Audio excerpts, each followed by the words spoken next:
John F. Kennedy says, "Let every nation know, whether it wishes us well or ill, that we shall pay any price, bear any burden, meet any hardship, support any friend, oppose any foe, to assure the survival and the success of liberty." Hello everybody, welcome back to another episode of YemmaNation Explores Reading.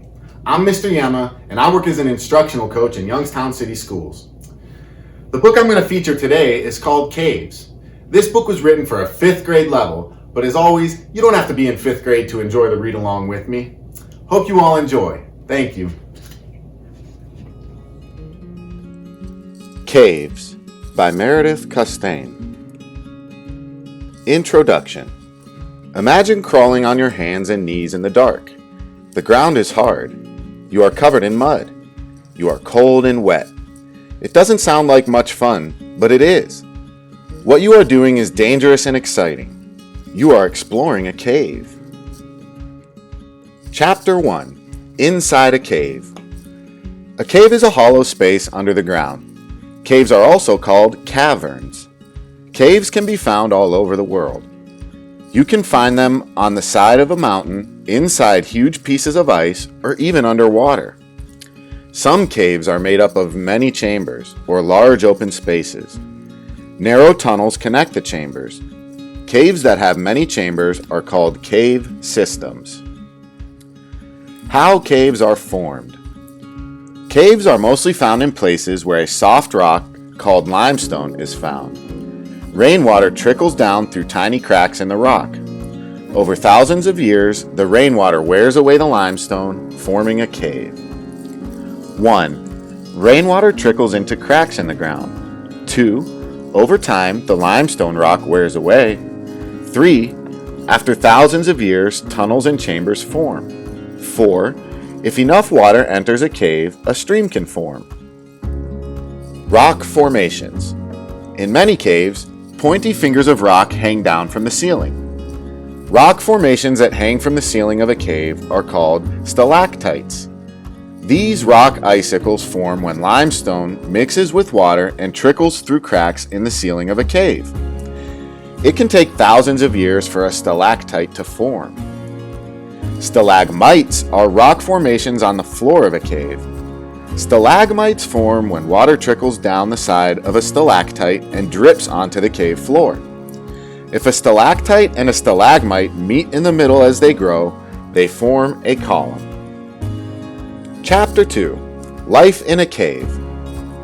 Caves can be home to many types of animals. Plants live in caves too. The types of plants and animals you can find in a cave depend on where in a cave you are.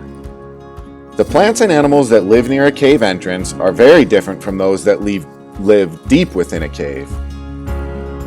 Scientists divide the area within a cave into 3 zones, or parts.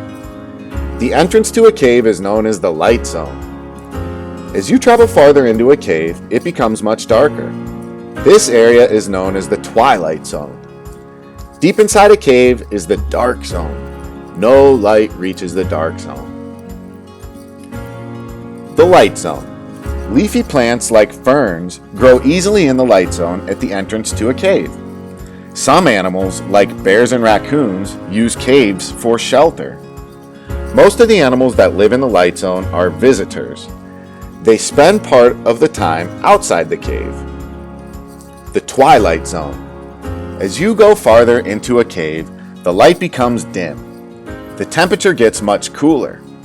Plants that don't need much light, such as mosses, grow in the twilight zone.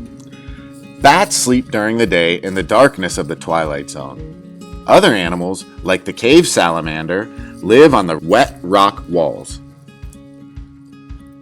The dark zone. The area deep inside a cave is called the dark zone. Most of the animals that live in the dark zone are blind because no light ever reaches them. Some creatures, like the olm, don't even have eyes. Olms have a very good sense of hearing to make up for what they can't see. Isopods and other small water animals have feelers to help them move about. Chapter 3. Types of Caves. Most caves form when rainwater wears away limestone rock. However, there are other ways that caves form. Caves can be found in ice, underwater, and even in lava. Ice caves.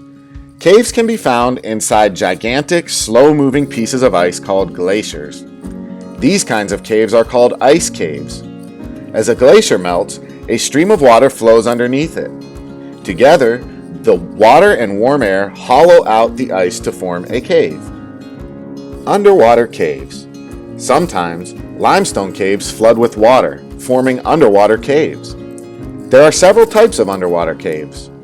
Some underwater caves are large chambers that have deep pools of water at the bottom. Sunlight streams in through holes at the surface. Other underwater caves are completely submerged in the ocean. The only way to explore these underwater caves is to swim into them. Lava tube caves. Volcanoes create some caves.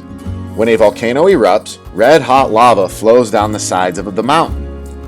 The side of the lava closest to the air cools and hardens into rock. The lava underneath continues to flow. The flowing lava leaves behind a long, hollow tube with smooth sides. These tubes are known as lava tube caves. Lava caves can be up to 40 miles long. Chapter 4: Spelunking. Exploring caves is a popular hobby. In the United States, it is called spelunking. Spelunking is fun, but it can be very dangerous too. Spelunkers need to wear special safety gear and bring a good source of light with them. Spelunkers explore in groups. They make a map of the caves as they go. Each member of the group has a buddy who can get help if someone is injured. Having a buddy also prevents people from getting lost inside a cave. Spelunkers need to be careful that the caves and the animals that live in them are not harmed. Spelunkers have a saying: take nothing but pictures, leave nothing but footprints, kill nothing but time.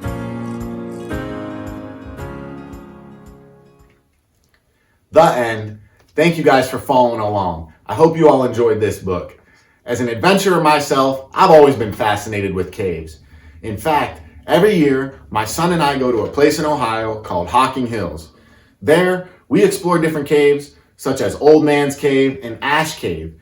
You can even see us at the end of Ash Cave in the beginning of this video and all my videos. We use it as the introduction. So with that being said, I hope you guys enjoyed this book today. As always, thank you for watching. Have a great holiday weekend. I'll post my next video on Monday. Tune in next time on YemmaNation Explores Reading. Thank you.